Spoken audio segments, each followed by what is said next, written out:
ಪದವೀಧರ ಸಮಿತಿ ಜಿಲ್ಲಾ ಎನ್ ಮೂರ್ತಿ ದಾದಾ ಸಾಹೇಬ್ ರಾಜ್ಯ ಅಧ್ಯಕ್ಷರ ನೇತೃತ್ವದಾಗ ನಮ್ಮ ಒಳ ಮೀಸಲಾತಿ ಸಲುವಾಗಿ ಹೋರಾಟ ಇದೆ.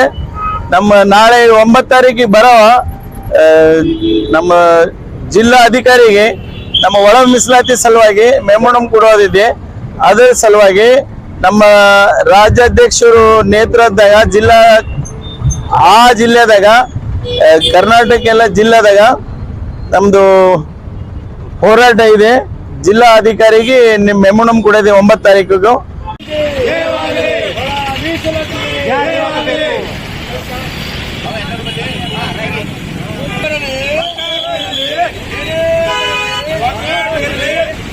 ಆಗಲೇಬೇಕು